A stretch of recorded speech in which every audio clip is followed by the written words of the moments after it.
Hi everyone, hope you're doing well from wherever you're watching this channel, depending on your time zone.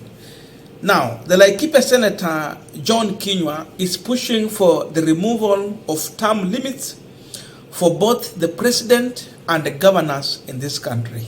The UDA Senator made this assertion yesterday during the devolution conference that is taking place in Eldoret, that is Uasin Gishu County. And if you check on the reason why he's making such a statement,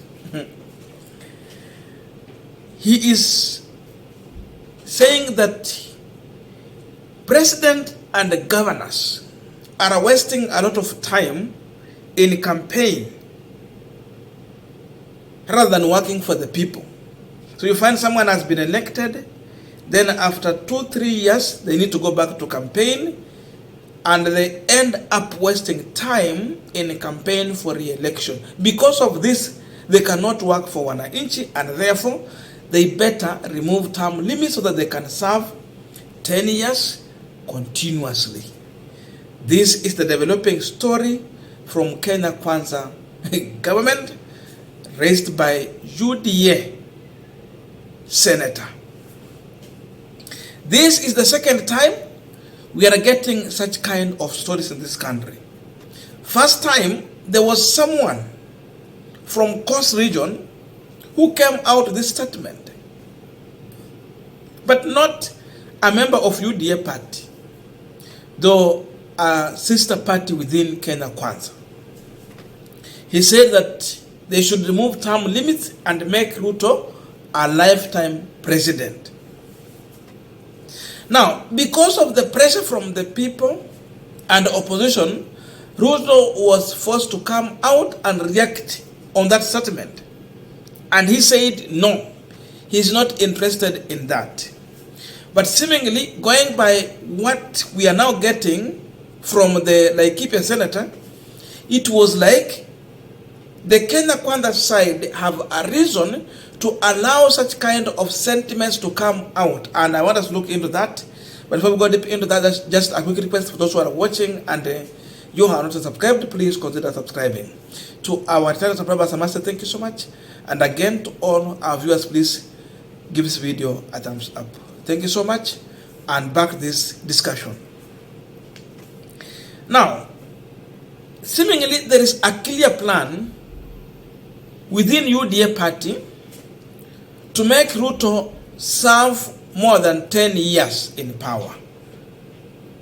And that can be possible by engineering a referendum in this country so that you change the constitution to allow such kind of move. And this is being achieved through the statements we are getting. The first member of parliament who came with this statement, they were testing water to see how Kenyans are going to respond. The response was not good, and that's why Ruto came out to distance himself from that statement and urge that member of parliament to concentrate on other matters of great interest for his constituency. Today, there is another person, and now it is coming from Mount Kenya region. That means that the mountain is now willing to have Ruto as a lifetime president. So they don't have interest in the next election, rather than having Gachagwa to continue being Ruto's deputy. So this issue of term limits is something that is being pushed from State House. And they are using members of parliament and senators as guinea pigs to test. It is just in the trial time. How deep is the water? How far can Kenyans talk about this? How are they reacting on this? When should we implement this? And how can we do it? And the intelligence is all over collecting information. They have a plan, and their plan is to stay in power. I was wondering, how can a president allow some kind of goonism act to an extent of even invading the former president property. Unless if you have a plan to be a lifetime president. Because then what you are doing, people are watching. Soon, when you will exit that power, it might be reciprocate to you. Itakufanyikia tu. But seemingly, wanafanya haya mambo yote wakiwa na mpango wa kuongoza hii nchi miaka nenda miaka rudi. Who is ready for that? Who is ready for that? If this is the discussion people are going to talk about, then the way people have been talking about secession, it has started like a joke, but it will come to be a reality. Kuna watu wameanza kuongea mambo ya secession. And the reason has been simple. Exclusion. Just go and check on the latest recruitment they did in KRA. 57% of people who have been employed in KRA, and we did it in the morning, are from two tribes. Kikuyu and Kalenjin. Mount Kenya and Rift Valley. 57%. That one is more than half. And the reality is that there is a lot of truth that has been hidden somewhere when it comes to population. Kikuyus are not more than Luyas. Luyas could be the majority in this country, followed by Kikuyus. Then Kalenjin, Luo, and inaendelea hivyo na Wakamba na kuendelea Wakisii and others. But because of politics, they have always made it to look like they are the majority. Na wamekuwa wakifanya hivyo miaka nenda miaka rudi. So even going by that number, you find that Luyas are the second largest community. Lakini wanafanya aje? So if they have been able to do that, you take close to 60% and divide between the two communities, and you are leaving more than 40-something communities out to share the remaining 40. That indeed was a company. So who is willing to give more time to this company without an expiry date? Sidhani kama itawezekana. Haiwezekani. Because unless if they were showing inclusivity, but that is not happening. The opposite is what is happening. This regime should be ashamed of even coming to start to bring such kind of statement when indeed we see they are glorifying tribalism in appointment and employment.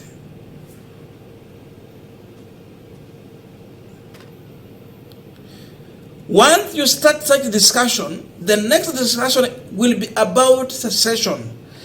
Because there is no representation, then we better have our own way of collecting our taxes and run our affairs. Not having some individual from elsewhere to sit and oversight our resources where none of our own is sitting on that table where a decision is being made and we get left out. Because of this, many people will not agree with that move. So this narrative is unpopular, and above all, already this regime is failing. Walitoa subsidy, wakasema ilikuwa ukora na wizi na mambo yote. Saizi kimewaramba. Wameona ni kama wanapoteza. They are bringing back fuel subsidy in the name of stabilizer. It is still a subsidy. Wajani kutuletea majina mengi pale. Cost of living high. So tell me, who will allow Kenya Kwanza government to continue leading when they are making everything expensive? Kazi kwa vijana wakatoa. Wanasema wanata employment through house construction. Affordable housing. Affordable housing is not something new. This is a journey that was started by Uhuru Kenyatta. Ruto is doing a continuation. So it's not making it look like he's bringing something new that has never been there. No. Hii mambo ya kujenga nyumba ilikuweko. So it's not new. Kama kulikuwa na watu walikuwa wameajiriwa kwa mjengo, walikuweko. Na ukisema umeleta kazi mpya, hakuna kazi mpya. In fact, what they have done, they are destroying jobs. So with all this, we are seeing William Samoei Ruto and Gachagwa, who are cleverly trying to use some individuals to engineer a referendum in this country so that they can tamper with the constitution and run this government, or stay in power for life. Ukianza kutuambia ya kwamba mtu ako na miaka 5 ya kufanya kazi 5 haitoshi, anahitaji 10 ama 20. Kwani akikaa hiyo miaka 5 hakuwa anajua inafaa afanyia wananchi kazi ndio waone kazi yake na wampigie kura? Because then, once you are elected, you are in a better position to deliver so that your work is going to market you. Hauhitaji kwenda campaign. So you cannot use that one as a reason. US wanaenda uchaguzi, wanakaa 4 years, wanarudi kura. Maendeleo inafanyika kama haifanyiki. In this country, we have individuals who have decided that it is going to be politics. And indeed, that is the direction for Kenya Kwanza. They are politicking day in, day out. Si Moi alikuwa kwa uongozi, watu wakafika mahali wakasema Moi must go. Wakasema Moi aende. Sasa alikuwa ameongoza muda mrefu. Kama mnatafuta president wa kuongoza muda mrefu ndio muone maendeleo, basi si hawangetoa Moi. Kwa nini walitoa Moi? Na mbona wako endelea na Kibaki? Wakabadilisha constitution. Kibaki aliserve 5 years, akaenda hii nyingine kwa mambo mengine. No one wanted Kibaki again. So Kenya Kwanza have a master plan to mislead Kenyans into a referendum. No wonder they're bringing in the issue of the position of the leader of opposition. And they want to anchor this one in law, possibly through a referendum, so that the second person who will run for presidency will become the leader of opposition with a fully fledged office. And the running mate will go into Senate. Then they bring in the other issues here, CDF and other things. Then entrenchment of the office of the Prime Cabinet Secretary. Hii mambo yote, it might lead into a referendum. I'm seeing a plan by Kenya Kwanza to sneak in the issue of removal of term limit. That is one of the biggest poison we can never allow in this country.